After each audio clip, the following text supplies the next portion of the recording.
سورۃ النساء کی آیت نمبر 34 الحمدللہ وکفی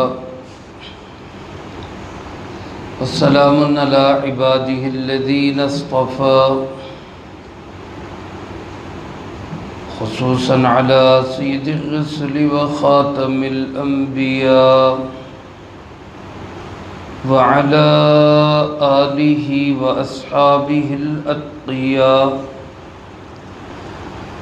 اما بعد فاعوذ باللہ من الشیطان الرجیم بسم اللہ الرحمن الرحیم الرجال قوامون على النساء بما فضل اللہ بعضهم على بعض وبما أنفقوا من أموالهم الرجال قوامون على النساء مرد ہی حاکم ہیں عورتوں پر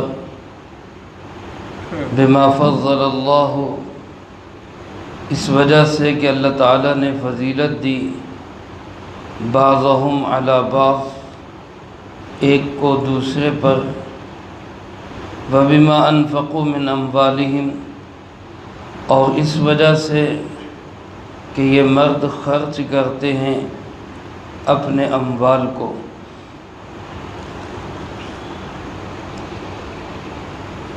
یہ سورۃ نساء کی آیت نمبر 34 کا ایک حصہ جس کی تلاوت اور ترجمہ آپ حضرات نے سماعت فرمایا۔ اس آیت مبارکہ کے اس حصے میں اللہ رب العالمین نے مردوں کا عورتوں پر ایک جو درجہ ہے اس کی وضاحت فرمائی کہ مردوں کو اللہ تعالیٰ نے عورتوں پہ قوام بنایا ہے۔ قوام کس کو کہتے ہیں؟ لفظی طور پہ علماء نے اس کا معنی لکھا ہے کہ ہر وہ چیز جس پر دوسری چیز قائم ہو اس کو قوام کہا جاتا ہے۔ تو گویا گھر کا سارا سسٹم، سارا گھر کا ماحول وہ قائم ہوتا ہے مرد کے ذریعے سے، اس لیے مرد کو عورتوں پہ قوام کہا گیا۔ اس کا معنی علماء نے حاکم بھی کیا ہے، سردار بھی کہہ سکتے ہیں، قائم کرنے والا، قیم، نظام سنبھالنے والا، یا اس کو عام لفظوں میں یوں بھی کہہ سکتے ہیں کہ فکر کرنے والا، عورتوں کی، ان کے اخراجات کی، ان کے گزران کی، ان کی ضروریات کی بھی ساری فکر مرد کے ذمے۔ اس لحاظ سے مرد کو فرمایا گیا کہ یہ عورتوں پہ قوام ہے۔ اس پہ آج کل مغرب کے لوگ بڑا اعتراض کرتے ہیں کہ جی مرد کو عورت پہ فوقیت کیوں دی گئی، عورتوں کو پیچھے کیوں ہٹایا گیا، مرد کو آگے بڑھایا گیا، اس کی کیا وجہ ہے؟ میرے محترم دوستو، عزیز ساتھیوں، اگر لوگ تھوڑا سا ماحول کو سمجھے تو پتہ چلے گا کہ مردوں کو قوام بنانے میں ہی عورتوں کا فائدہ ہے۔ یہ جو قوام بنایا گیا ہے یہ بھی عورتوں کے فائدے کے لیے اس کو بنایا گیا ہے۔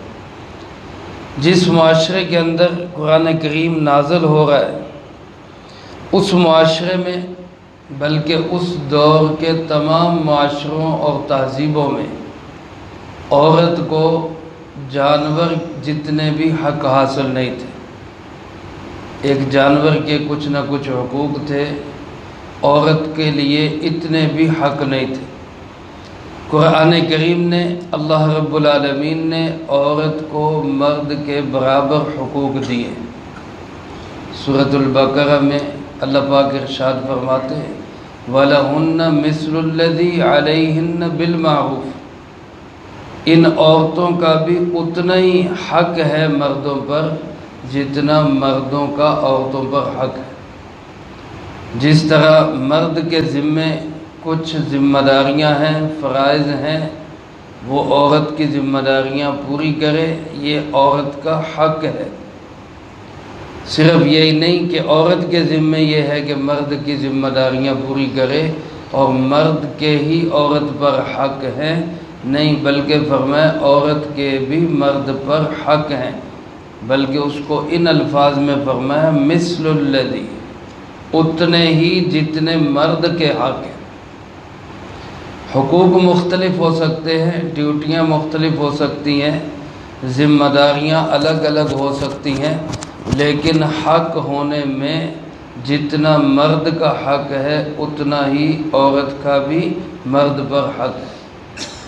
اب اس ماحول میں جس میں عورت کو جانور کی جگہ بھی نہیں سمجھا جاتا تھا، اس میں برابر کے حقوق دیے ہیں کس نے؟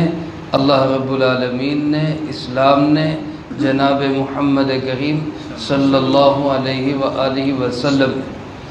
اس سے بڑا انسان کے لیے، عورت کے لیے اللہ کی طرف سے اور کیا ان کا حق ہو سکتا ہے؟ ان کو برابر کا درجہ دیا، لیکن وہاں بھی یہ بات ارشاد فرمائی وَلِلرِّجَالِ عَلَيْهِنَّ دَرَجَةٌ، مردوں کو ایک درجہ ان پر فوقیت حاصل ہے، مردوں کو عورتوں پر ایک درجہ فوقیت حاصل ہے، اور وہ فوقیت یہی ہے کہ مرد عورت کا ذمہ دار ہے، مرد عورت کا قیام ہے، مرد عورت کا فکر کرنے والا اور عورت کے ذمہ داریوں کو، حقوق کو پورا کرنے کا ایک حاکم ہے۔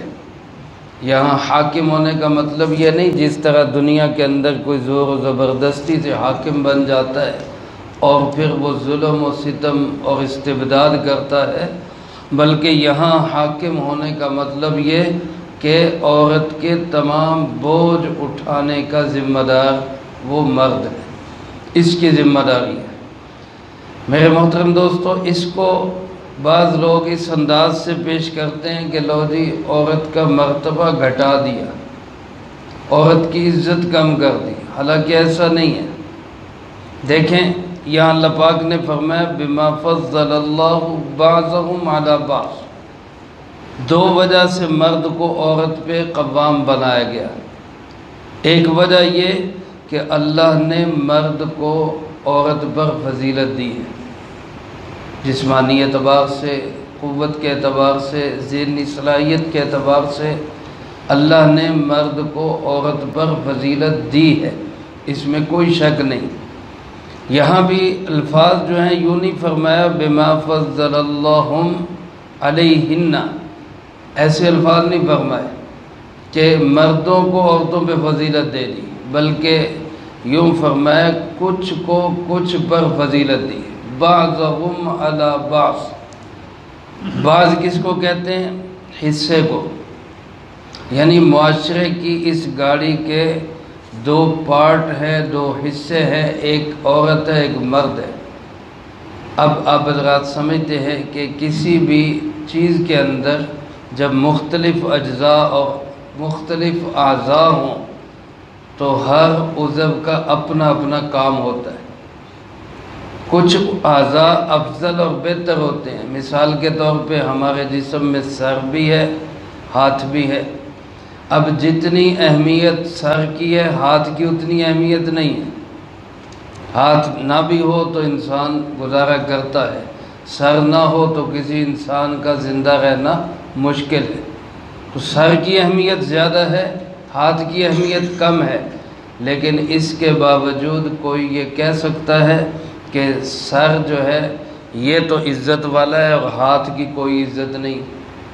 ہاتھ کا اپنا مقام ہے، سر کا اپنا مقام ہے۔ یا اسی طرح ہمارے جسم کے اندرونی اعضاء میں دل کو سب سے زیادہ اہمیت ہے، دل کی اہمیت سب سے زیادہ ہے، لیکن کیا کوئی عقل مند کہہ سکتا ہے کہ چونکہ دل کی اہمیت ہے لہذا معدے کی کوئی اہمیت نہیں، گردوں کی کوئی اہمیت نہیں؟ ہر ایک کا اپنا کام ہے۔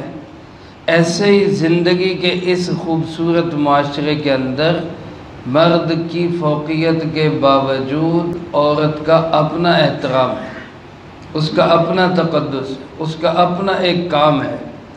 تو لہٰذا اس آیت کے جملے سے یہ ہرگز نہیں سمجھنا چاہیے کہ عورت کی عزت کو گھٹایا جا رہا ہے، بلکہ عورت کو اور زیادہ شان دی جا رہی ہے کہ اس کو ایک ملازم گویا کہ مہیا کیا جا رہا ہے۔ عورت کے لیے کہا جا رہا ہے کہ مرد جناب کمائے، باہر جائے، محنت کرے، مزدوری کرے، ملازمت کرے، کاروبار کرے، لا کے خرچہ دے عورت کو، اس پہ خرچ کرے۔ اسلام نے تو عورت کو اتنی عزت دی کہ ان کو فرمایا کہ یہ مردوں کے لیے ایک بیٹی ہونے کی حیثیت سے ایک شہزادی ہے، بہن ہونے کی حیثیت سے مردوں کی عزت ہے، اور ماں ہونے کی حیثیت سے اس کے قدموں کے نیچے جنت ہے، اور اگر یہ بیوی کی حیثیت سے ہے تو فرمایا آپس میں ایک دوسرے کو محبت سے دیکھیں گے تو اللہ بھی ان کو محبت سے دیکھے گا۔ کیسے اللہ نے ان کو آپس میں اس طرح جوڑ دیا کہ عورت کی ساری ذمہ داریاں مرد پہ ڈال دی۔ یہی وجہ ہے کہ ان کو جہاں وراثت میں آئی بات کہ آدھا حصہ ہے، کچھ لوگ کہتے ہیں جی آدھا کیوں کر دیا؟ بھائی آدھا اسی لیے کہ اس نے کون سا خرچ کرنا ہے۔ بیٹی ہے تو اس پہ باپ نے خرچ کرنا ہے، بہن ہے تو اس پہ بھائی نے خرچ کرنا ہے، ماں ہے تو اس پہ بیٹے نے خرچ کرنا ہے، بیوی ہے تو اس پہ خامن نے خرچ کرنا ہے۔ اس کے پاس تو جو کچھ ہے وہ اس کا جمع ہی ہے، اخراجات تو اس کے سارے مرد کے ذمہ ہیں۔ اس لیے اس کو یہ بھی جو دیا ہے یہ بھی بہت بڑا گویا کہ اسلام کا اس پر احسان ہے۔ اللہ کرے کہ یہ بات ہمارے معاشرے میں مردوں عورتوں کو سمجھ آ جائے اور وہ مغرب کے اس فتنے سے بچیں جس میں وہ عورت کی آزادی کے نام پہ اس کو آوارگی دے رہے ہیں۔ اللہ ہماری ماؤں بہنوں بیٹیوں کی عزتوں کی حفاظت فرمائے۔ تو مردوں کو جو قوام فرمایا گیا دو وجہ سے، ایک تو اس لیے کہ اللہ نے ان کو فضیلت دے دی، قدرتی چیز ہے، جسمانی ساخت کے اعتبار سے، ذہنی صلاحیت کے اعتبار سے، قوت و طاقت کے اعتبار سے سارے مرد نہیں، کچھ عورتیں بھی فضیلت والی ہو سکتی ہیں، جیسے حضرت اماں جان سیدہ عائشہ صدیقہ رضی اللہ تعالیٰ عنہ کے متعلق حضرت حکیم الاسلام قاری محمد طیب صاحب رحمۃ اللہ علیہ نے اپنے خطبات میں یہ حدیث نقل کی ہے کہ رسول اللہ صلی اللہ علیہ وسلم نے فرمایا، جس کا مفہوم یوں ہے کہ میرے اوپر نازل ہونے والی وحی کے آدھے علوم صحابہ کے پاس ہیں، تمام صحابہ کے پاس، اور آدھے علوم صرف حضرت عائشہ رضی اللہ تعالیٰ عنہ کے پاس۔ اب اندازہ کرے بھی ایک خاتون تمام مردوں کے برابر علم رکھتی ہے، تو افراد میں بڑھوتری ہو سکتی ہے، کمی بیشی ہو سکتی ہے، مجموعی طور پر مرد کو اللہ نے عورت پر فضیلت دی ہے۔ اور دوسری چیز جس کی وجہ سے مرد کو قوام فرمایا گیا اور اس کو فوقیت دی گئی اور اس کو نگران اور حاکم اور ذمہ دار بنایا گیا، وہ اس لیے کہ وَبِمَا أَنفَقُوا مِنْ أَمْوَالِهِمْ، یہ مرد ہی ہیں جو اپنے مال عورتوں پہ خرچ کرتے ہیں۔ آج مرد اگر یہ شکوہ کرتے ہیں کہ عورتیں ہماری مانتی نہیں یا ہماری چلتی نہیں، تو ذرا اس پہ غور کریں کہ تم خرچ کتنا کرتے ہو۔ اگر تم خرچ نہیں کرتے تو پھر تمہاری چلے گی کیسے؟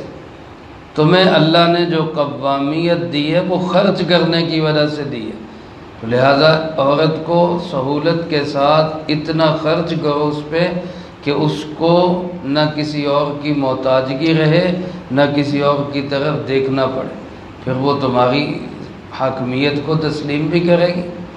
اور تم یہ سمجھو مرد حضرات کے جناب سانو خرچ بھی کچھ نہ کرنا پوے، لانا بھی کچھ نہ پوے، تے لات بھی ساڈی اتنے رہے، یہ دو چیزاں تو نہیں ہونی۔ خرچ کرو ان پہ، اللہ نے تمہیں اس لیے فوقیت دی ہے کہ جو کمایا جو بنایا اس میں عورت کو حصہ دو، ان پہ کھلا خرچ کرو، ان کو تنگی نہ آنے دو۔ یہ نہیں کہ مطلب اپنی ضرورت سے زیادہ جتنی اپنی چادر ہے اس کے اندر رہتے ہوئے تو اس پہ اخراجات میں تنگی نہ کرو. جب تم خرچ کرو گے تو تمہاری حاکمیت بھی اللہ اس کے دل میں ڈالے گا. تو دو وجہ سے اللہ پاک نے مردوں کو عورتوں پہ فوقیت دی. ایک تو اللہ نے خود فضیلت عطا کر دی جسمانی ساخت کے اعتبار سے، اور دوسرا مرد کو اس کا پابند بنایا کہ وہ کما کما کے عورت پہ خرچ کرے تاکہ اس کی حاکمیت قائم رہے. اس کے بعد اللہ پاک نے عورتوں کی دو قسمیں بیان فرمائی. ایک ہے فرما بردار اور اطاعت گزار عورتیں، اور ایک ہے نافرمان اور ضد کرنے والی عورتیں. ان دونوں کے الگ الگ فضیلت اور حکم آیت کے اگلے حصے میں ارشاد فرمایا گیا. اس کا ذکر انشاءاللہ اگلی فرصت میں ہوگا. اللہ پاک سے دعا ہے اللہ مجھے آپ کو سب کو قرآن و سنت کی صحیح سمجھ نصیب فرمائے. جو کہا سنا اس کو زندگی میں لا کے دوسروں تک پہنچانے کی توفیق عطا فرمائے. اللہم انت السلام ومنک السلام تبارک ربنا وتعالیت یا ذا الجلال والاکرام. اللہم اعنا علی ذکرک وشکرک وحسن عبادتک. اللہم احسن عاقبتنا فی الامور کلہا واجرنا من خزی الدنیا وعذاب الآخرہ. اللہم باقیتا کباقیت الولید. اللہم استر عوراتنا وآمن روعاتنا.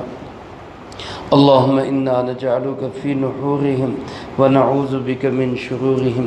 اللہم اکفنا بحلالک عن حرامک واغننا بفضلک عمن سواک.